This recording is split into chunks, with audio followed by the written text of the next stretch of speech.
Open your Bibles to Mark chapter 7. We'll be finishing Mark chapter 7 this morning. And before we actually read and divide the text of Mark chapter 7, verses 31 through 37, I'm going to do something that we haven't done in a little while, that someone reminded me of, and that's I would just kind of like to remind all of us where we are in the gospel according to Mark, because that's not something that we've done in some time, and probably the last time that I did it, some of you weren't here. And so, Zach, I forgot to tell you that I have slides today, but you could probably see them there. So if you would mind pulling up slide 0, and you can see, as it comes up, that is the gospel according to Mark. The entire purpose of the gospel according to Mark is front-loaded in his first verse. Mark says, this is the beginning of the gospel of Jesus Christ, the Son of God. Mark's entire purpose in writing his gospel is to tell you that Jesus is the Christ. Jesus is the Son of God. Jesus is the King of Israel. Jesus is the Redeemer of the world. That is his whole purpose. Now, the reason I have acts listed in Mark, Act 1, Act 2, Act 3, is because that's generally how people understand Mark as being divided. It's divided up into 3 parts. Act 1, which we've been in for months, which we actually transitioned out of last week, is Jesus in and around Galilee, and I'll explain more of that to you in depth. Act 2 people have called it On the Way because it's Jesus doing a lot of traveling. He doesn't really spend very much time in Galilee. And so that's where we'll be for the next few weeks. And then Act 3 is Jesus going to Jerusalem to confront the Pharisees and to be crucified and resurrected. And so what we've seen so far in Act 1 is, for the most part, it's been very nicely, clearly, and concisely packaged. We've seen different parts within that are obviously the episodes are grouped together. And the end of the gospel is also like that. Once he gets to Jerusalem, it's very nice and clean and put together, and you can tell, oh, here's a different section. Oh, Mark is making a different point. But really, what we've entered in Act 2 is not so clean. It's kind of hard to package and put together and see kind of what parts Mark has grouped together, what's his point. Zach, if you'll go to the next slide. This is a more in-depth look at Act 1 that we've already seen. And so when I say that Mark is nice and clean at the beginning, you can see that there's part 1, not that you can probably read any of that. There's a part 1, it's an introduction, and that was all of chapter 1. And Mark is introducing you to Jesus, the prophecies about him, to his cousin John the Baptist, who came before him. Mark introduces you to Jesus himself. Mark introduces you to Jesus' power. And so it's really an introduction. That we saw in chapters 2 and 3 that there's this section where Mark, all he deals with his controversy.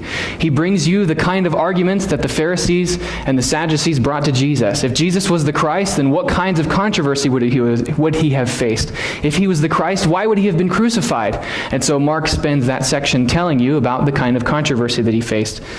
And then we saw in part 3 that there were a ton of different responses to Jesus. You have some people who believed in him, some people who didn't, some people who were committed to him, some people who were opposed to him, and kind of a spectrum of everything in between. We saw lots of different responses. And then after that, in part 4, we saw Jesus' power. We saw Jesus command a storm and suspend the laws of nature. We saw Jesus command a legion of demons and destroy them in a herd of pigs. We saw Jesus heal a woman who couldn't be healed by doctors. And we saw Jesus raise a little girl from the dead. And so Jesus' power was demonstrated over nature, over the supernatural, over disease, and over death. And so Mark very nicely and clearly packaged together those stories so that you could know the power of Jesus. You'll see on the right side of the screen that there's kind of a question there. Okay, so we go into part 5, and we have a bunch of stories, and they're kind of hard to group together. There's a mission of the apostles. There's Herod beheading John the Baptist. There's feeding the 5,000, walking on water, healing a Gennesaret, fighting with the Pharisees, what actually defiles people. And it's kind of like, well, how do you group those together? And so Mark he's not as clear, he's not as, and maybe he is, I just don't know it. But it's a little bit harder to discern where Mark's sections begin and end for the last few weeks and for the next few weeks. what you'll notice is that there's a lot of things highlighted in yellow on the screen. And the stories that I highlight in yellow are those stories that are explicitly said to be in Galilee, or those which you can pretty easily deduce happen in Galilee, which Galilee was the territory that he grew up in. It was the territory where he spent most of the beginning of his ministry. And so I highlight that so that you can see there's a lot of yellow there, isn't there? That's why this is called Act 1 in Galilee, because Jesus is really spending most of his time in Galilee. Zach, if you'll go to the next slide. Here's one of the ways that people have tried to group together this section that's not quite as easy to group together. People see some parallels, kind of two cycles of the same things happening. And so I don't know if you can read that. I can't when I'm back there, so I'm guessing you probably can't. There are two episodes when Jesus feeds a multitude. There are two episodes when Jesus is frustrated with his unbelieving disciples. There are two episodes where he has a controversy with the Pharisees. And then there are two episodes which are strikingly similar, one which we're covering this morning, which is Jesus healing a deaf man, and then in chapter 8, Jesus heals a blind man. And they look very similar. And so some people have said, well, what Mark is doing, he's going through these two cycles of grouping these stories together.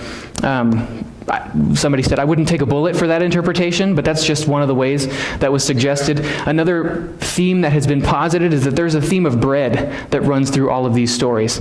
Jesus feeds multitudes with bread. Jesus and his disciples are accused of eating bread with unclean hands. Jesus' disciples forget to bring bread in the boat, and he says, why are you worried about bread? Jesus tells the Syrophoenician woman, don't take the children's bread and throw it to the dogs. And so some people have suggested that there's this idea of bread running through all these stories. That's another way. Zach, if you'll go to the next slide. What we've entered as of last week is Act 2, and again, that is Jesus traveling. You can see there's 3 columns, and that middle column lists the locations where all these stories take place. Again, yellow is Galilee.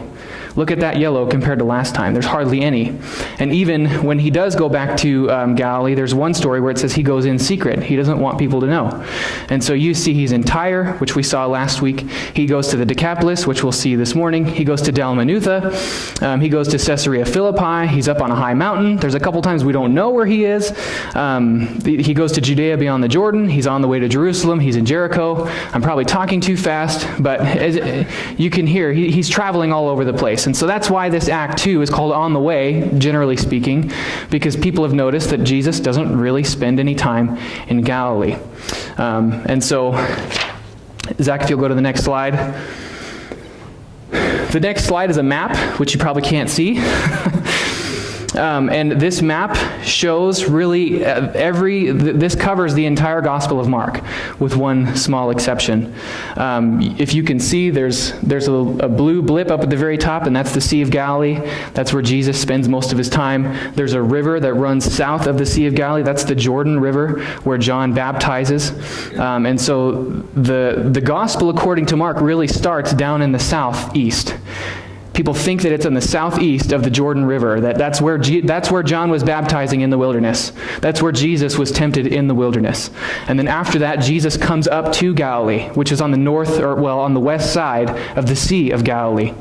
And so Capernaum, you probably can't see, but it's the northwest on the Sea of Galilee. And so he crosses a couple times. And then what we saw last week was that he went to where? You guys remember he went to Tyre.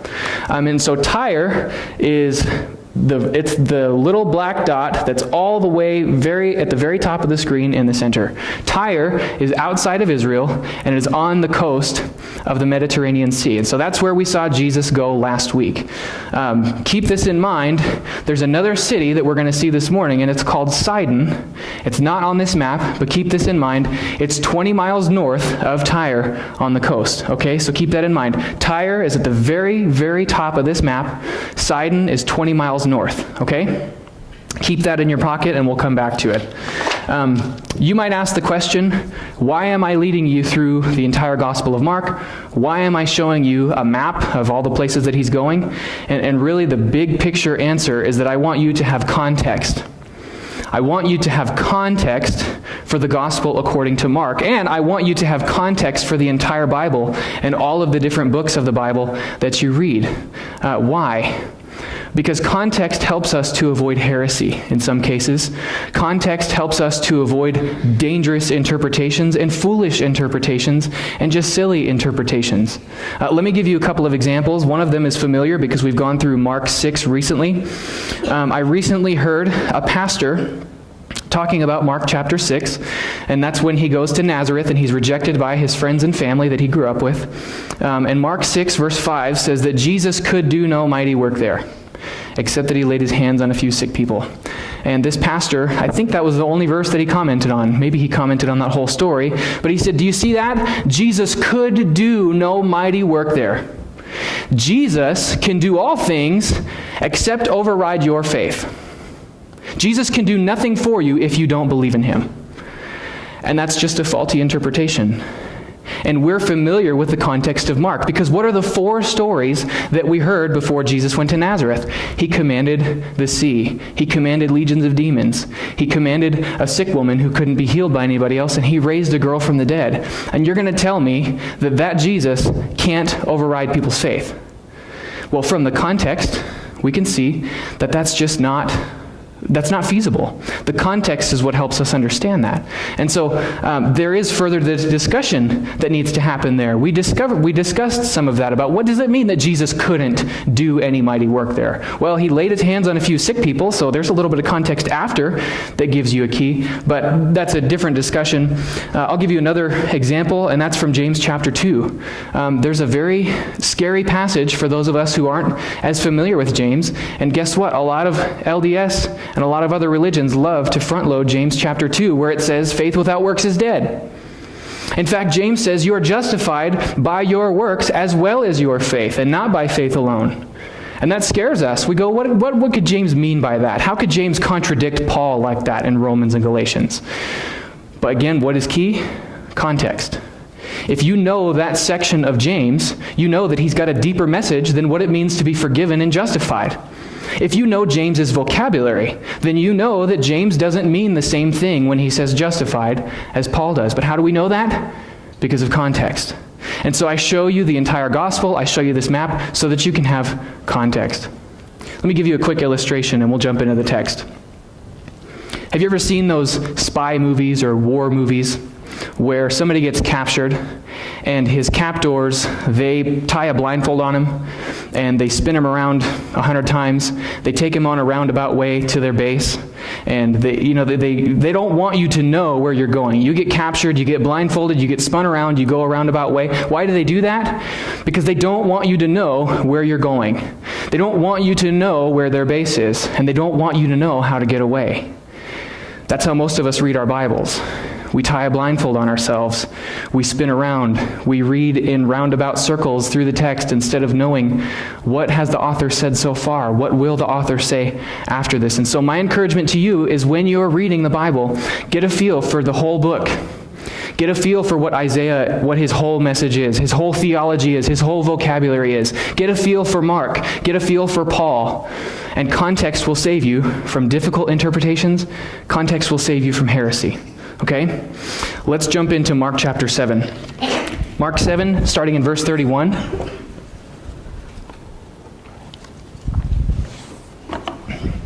Actually, let's read the previous story too so that we can have the context. Let's start reading at Mark 7, verse 24. And from there he arose and went away to the region of Tyre and Sidon, and he entered a house and did not want anyone to know, yet he could not be hidden. But immediately a woman whose little daughter had an unclean spirit heard of him and came and fell down at his feet. Now the woman was a Gentile, a Syrophoenician by birth, and she begged him to cast the demon out of her daughter. And he said to her, "Let the children be fed first, for it is not right to take the children's bread and throw it to the dogs." But she answered him, "Yes, Lord, yet even the dogs under the table eat the children's crumbs." And he said to her, "For this statement you may go your way. The demon has left your daughter." She went home and found the child lying in bed and the demon gone. Our text begins in verse 31. Then he returned from the region of Tyre and went through Sidon to the Sea of Galilee and the region of the Decapolis. And they brought to him a man who was deaf and had a speech impediment, and they begged him to lay his hand on him. And taking him aside from the crowd privately, he put his fingers into his ears, and after spitting, touched his tongue. And looking up to heaven, he sighed and said to him, Ephphatha, that is, be opened. And his ears were opened, his tongue was released, and he spoke plainly. And Jesus charged them to tell no one, but the more zealously he charged them, the more he charged them, the more zealously they proclaimed it. And they were astonished beyond measure, saying, He has done all things well. He even makes the deaf hear and the mute speak. You remember I opened last week by saying that sometimes these stories seem repetitive, don't they? We hear stories about people with some kind of a sickness. They come to Jesus for help. He helps them, and everyone lives happily ever after, don't they? And sometimes we read these stories and we go, this is kind of cookie cutter, isn't it? This is kind of repetitive, and why does Mark point out that Jesus healed a deaf guy? He's already pointed out all kinds of other stuff. Well, this story is a bit different. There are a couple of different details that I think will separate it from being just a cookie-cutter story. And in the bigger picture, this story isn't just about the healing of a deaf person. I'm going to suggest this to you, and then I will develop it towards the end. This story isn't just about the healing of a deaf person. This story isn't just about Jesus' authority over disease. This story is about Jesus signaling the fact that he's bringing his kingdom. This story is about Jesus telegraphing that he's going to restore all of creation, and that healing this one deaf man is proof of that. Okay? Let's begin to move through the text. Verse 31 says, He returned from the region of Tyre, and he went through Sidon to the Sea of Galilee in the region of the Decapolis. On first glance, for those of us who live in the Treasure Valley, we don't really bat an eye at Mark's geography there, that he went through Sidon to the Sea of Galilee. But if you remember, where is Tyre? Tyre's up at the very north. Where is Sidon? Sidon is 20 miles north of Tyre. Where's the Decapolis, where he ends up? It's about 80 miles southeast. So when he says that he went through Sidon to the Sea of Galilee, that might not bat your eye. You might not think much about that. But if you're familiar with the geography of the region, if you're one of the first hearers, you'd go, hold on, what do you mean he went through Sidon to the Sea of Galilee? Let me give you a contemporary illustration. I want you to pretend that we have visitors from Garden Valley, okay? And you're talking to our visitors from Garden Valley, and you say, so which way are you going home? And they say, I'm going to go through Ontario. You'd go, what do you mean you're going through Ontario? That's in the opposite direction of Garden Valley. You mean that you're going in a different direction and taking the scenic route. And that's the same thing here. Jesus is going in the opposite direction. What would have been a 30 or 40 mile trip turned out to be an 80 or 100 mile trip. Oh, and by the way, they were walking. So how could the author say that he went through Sidon? Well, skeptics have suggested that Mark's poor geography proves that this wasn't written by an eyewitness of Jesus, or it's not dependent on the teaching of an eyewitness of Jesus. They say if Mark would have been a follower of Jesus, or if Peter, who we believe recounted this to Mark, if Peter was really behind this gospel, Peter wouldn't have said something like he went through Sidon to the Sea of Galilee. That's very awkward. It's weird geography. But in fact, there's a more recent scholar who has posited that this kind of strange geography actually reinforces that this is the testimony of an eyewitness. In fact, if you imagine with me for a second, if you assume with me for a second that Peter really was a Galilean fisherman, well, he probably wouldn't have left the Sea of Galilee very much, if at all, because he was a fisherman. That was his business. That was his livelihood. And then if you consider the fact that they didn't have maps the way that we have now, they didn't think about directions in terms of an aerial view. And so back in those days, how do you describe the way that you went? Well, you describe it based on roads. You're not talking about an aerial view or a map. He's going to describe these things the way that he saw them. On top of that, when we read Mark, whenever they're in Galilee or whenever they're in Jerusalem, his geography is very precise. When we get away from Galilee and Jerusalem, that's when Mark's geography gets a little bit weirder. That makes perfect sense if it's a fisherman from Capernaum who had never really been out of the region of Galilee. And so that's probably not that interesting of a side note, but just to say, Mark has some weird geography, and a lot of people think it actually reinforces the authenticity of his gospel. So the question becomes, why would Jesus take this scenic route? Why would he go so far out of the way, even doubling or tripling his journey that he was taking on foot? Well, if you remember from last week, he went to Tyre. Verse 24 says that he hid himself. When he went to Tyre, he was in hiding. At the end of our passage this morning, Jesus is going to tell people, don't tell anybody what I'm doing. So he's still hiding himself. So if Jesus is hiding himself before and at the end of this passage, it makes sense to me to think that he took this roundabout way because he was still hiding himself. He didn't want to go through Galilee because everybody would have recognized him there. Now, if you haven't been with us for the last few months, then you might ask the question, why would Jesus hide himself? There are a couple of reasons for that. One, Jesus had a huge following. You can look later at chapter 3, verses 7 and 8. It says people came from Galilee and Jerusalem and Judea and Idumea, which is outside of the boundaries of Israel. People came from beyond the Jordan, which is east, outside of the boundaries of Israel. They came from Tyre and Sidon. Jesus, in other words, had thousands of people traveling to follow him. Okay, so why would Jesus hide himself? Because, for one, he had a gigantic crowd of people following him, but what you need to know is that people had a misunderstanding about what it meant to be the Christ or to be the Messiah.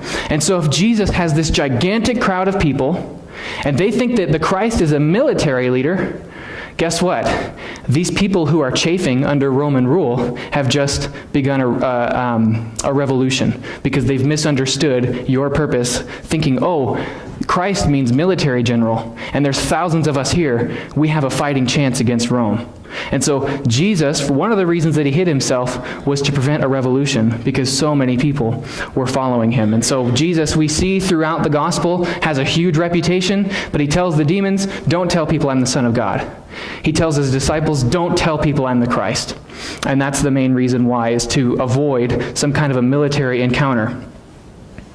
But as we continue on in the text, verse 32, it says that they brought to him a man who was deaf and had a speech impediment, and they begged him to lay his hands on him. If you notice at the end of verse 31, it says they come to the Decapolis. The Decapolis is southeast of the Sea of Galilee. It's a Greco-Roman region that means 10 cities. It's the Greek word for 10 cities. And so they're in the Decapolis, and these people recognize Jesus. That's no surprise to us. Jesus has a reputation for like a 50 or 100 mile radius outside of Israel. So he comes to the Decapolis, and people recognize him. There's another reason why people would recognize him, and that's because he's already been in the Decapolis. In chapter 5, it says that they go to the country of the Gerasenes, and that's where Jesus casts out the legion of demons, and that's either in the Decapolis or it's next door to the Decapolis. And then when Jesus tells the man that had the demons, he says, go home and tell your friends what I've done for you. Where does the man go? He goes in the Decapolis. So it's really no surprise that people recognize him, and he has a reputation already. But as you continue in verse 32, it says they brought to him a man who was deaf and had a speech impediment. Now, this is important for a couple of reasons. I want to suggest to you that Mark is really trying to emphasize what's wrong with this guy. When we hear that somebody's deaf and has a speech impediment, again, we don't really bat an eye at that because typically, if somebody can't hear, there's usually something wrong with their speech, isn't there? They can't hear how people sound, and so they can't imitate that and learn how to speak normally as we would understand. I think this is different. When Mark says that this guy's deaf and has a speech impediment, I think that the speech impediment isn't dependent on his hearing. It's actually a physical deformity with his mouth. There's actually something separately there. I think because Mark tries to separate them twice. He says he's deaf and has a speech impediment, and then when Jesus heals him, he says his ears were open, his tongue was released. Mark brings them out separately twice.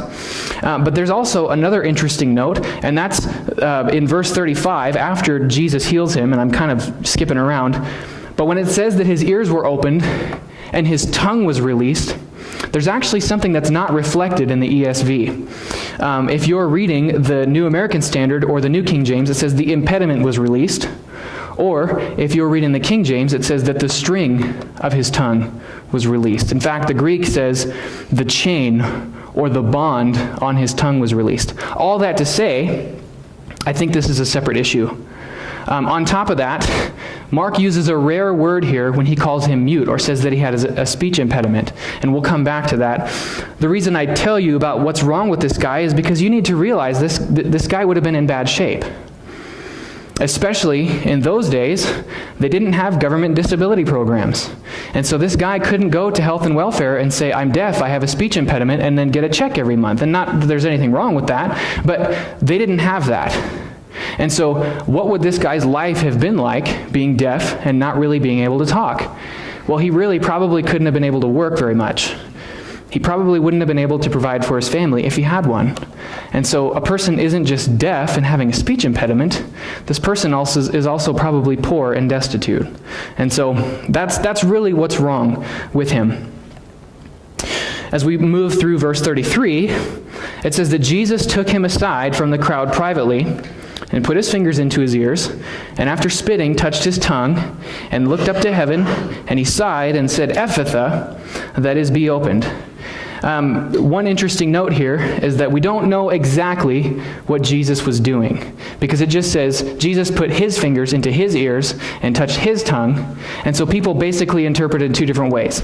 Either Jesus put his fingers into his own ears and spit and touched his own tongue, or Jesus put his fingers into the other guy's ears and spit and touched his tongue. Either way, do you see what Jesus is doing? He's gesturing to this guy what he's going to do for him. Jesus is saying, I'm going to fix your ears and your tongue. Either way, it's kind of this symbolic gesturing, this sign language of what he's doing. And one reason that's important is because how did Jesus gesture to the Syrophoenician woman that her daughter was healed? Did he gesture her at all? Did he give her any kind of sign language? No, it was completely different. Jesus just told the Syrophoenician woman in verse 29, go home, your daughter's good. The demon's gone. So why, if last week he did something completely different, would he come this week and do all this symboling, all this sign language? Well, Tim Keller suggests it's because Jesus gives us exactly what we need. That woman didn't need all that gesturing. That woman had that little conversation with Jesus, and that was what she needed. And he kind of threw that curveball at her, and they kind of fenced a little bit. That was what she needed, and Jesus gave it to her and said, your daughter's better.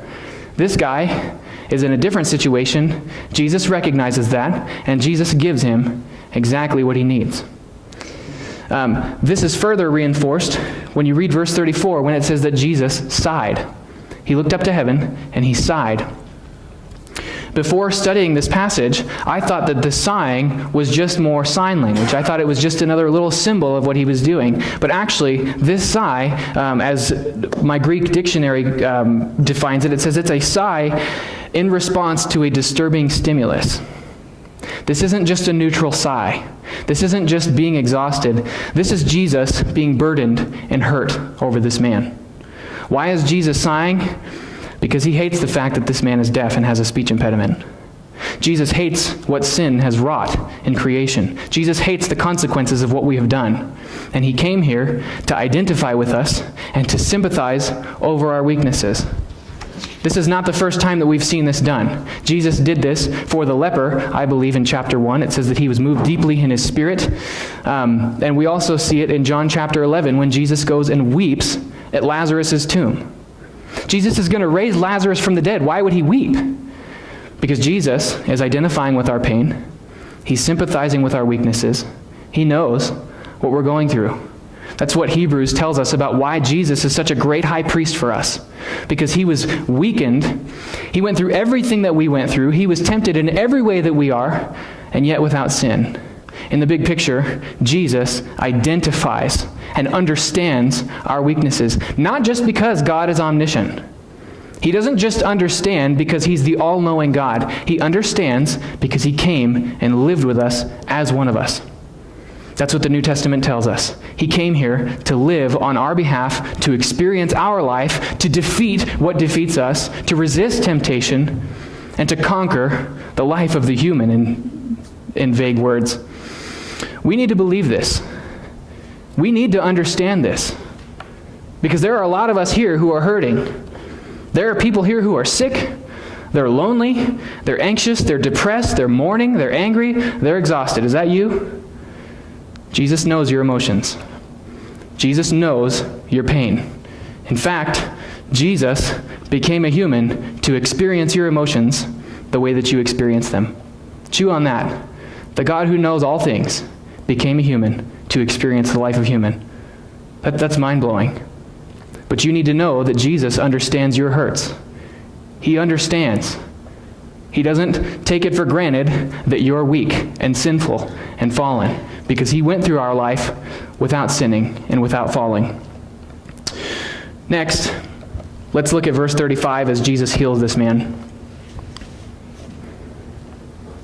Verse 35 says, his ears were opened, his tongue was released, and he spoke plainly. His ears were opened, his tongue was released, and he spoke plainly.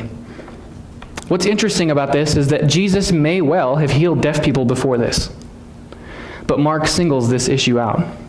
Mark wants you to know specifically, yeah, Jesus has authority over all this other stuff, but I want you to know specifically he has authority over being deaf and having a speech impediment. But again, let me come back to the bigger picture of this, that it's not just about Jesus healing this deaf guy. This is about Jesus signaling the restoration of all creation. It didn't begin at that point. But what Jesus did in his first coming was a down payment of what he will do for all of creation. Mark signals this in a couple of different ways. First of all, I want you to notice in verse 32, it says that the man was deaf and had a speech impediment. Here, Mark uses a rare word. It's the only time it's used in the New Testament, and it's only ever used once in the Old Testament in Isaiah chapter 35. Tim Keller says that Mark would have no reason to use this word unless he wanted us to cross-reference what's happening here with what's happening in Isaiah 35. Well, you might ask, well, what's happening in Isaiah 35?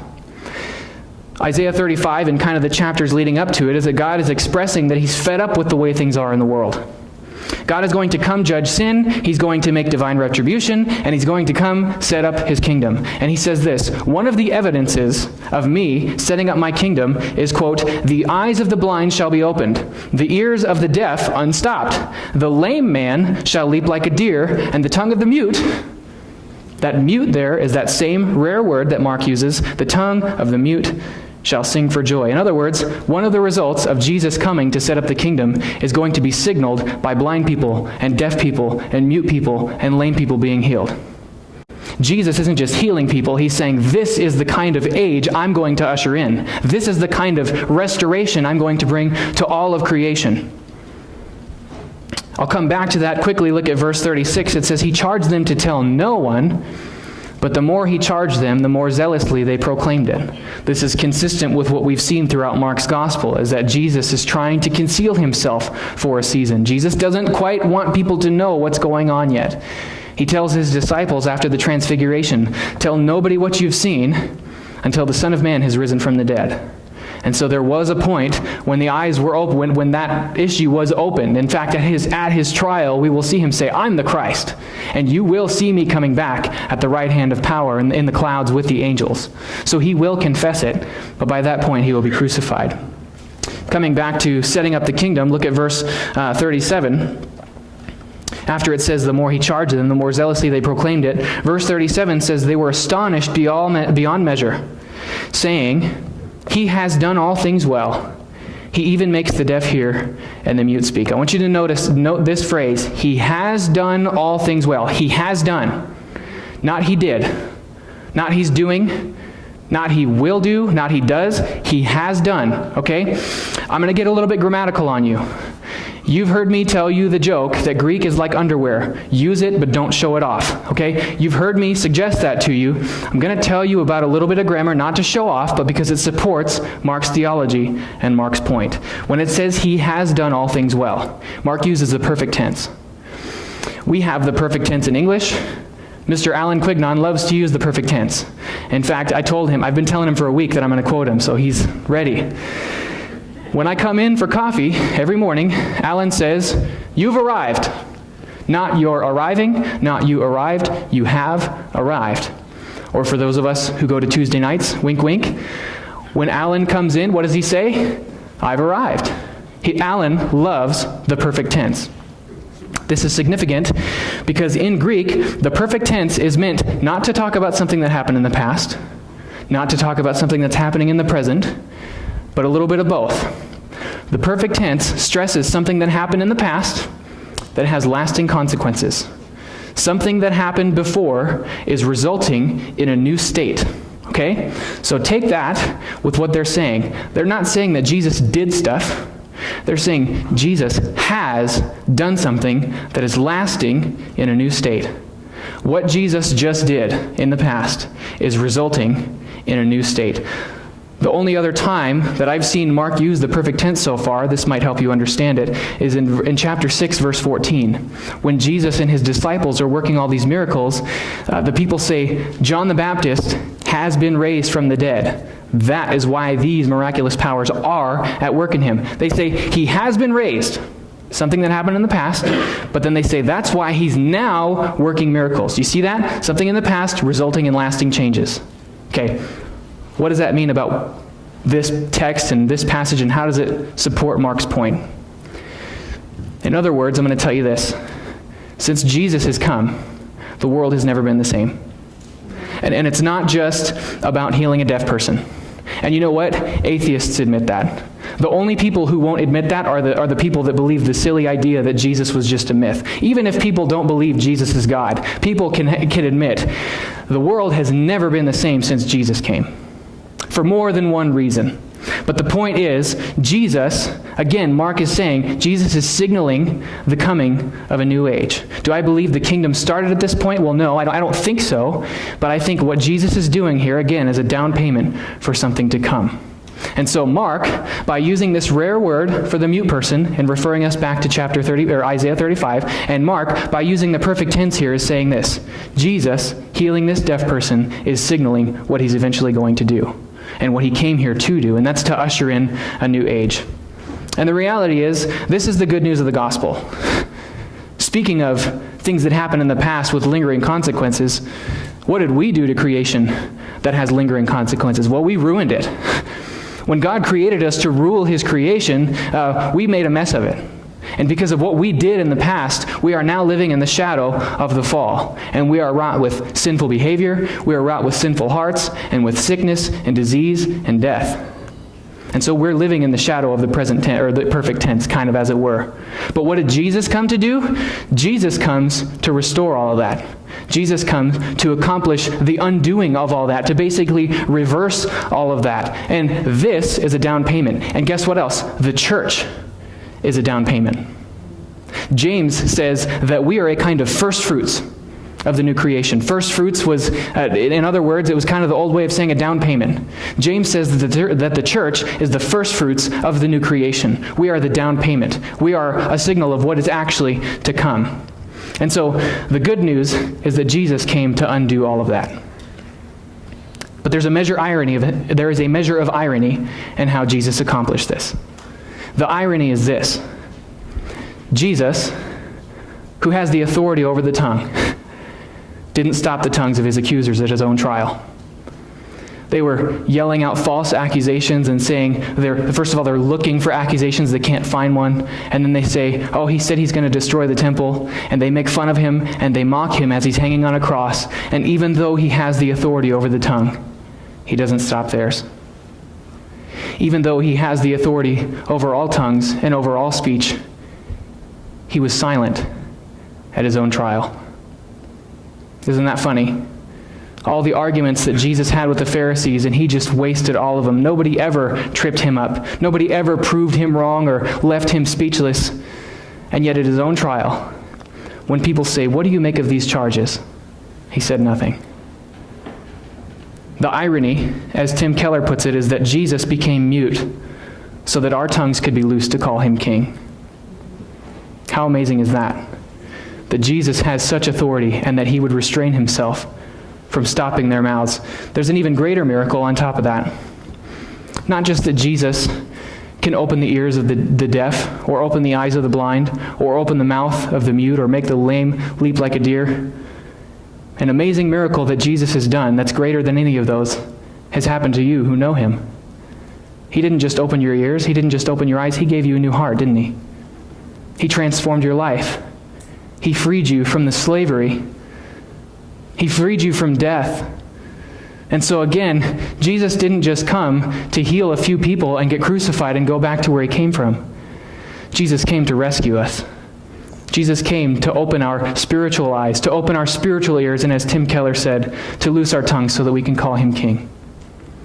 In light of the gospel, in light of the amazing authority that he displayed while he was here, in light of the amazing restraint that he displayed at his own trial when he shed his own blood for our sins, how could we hold our tongues?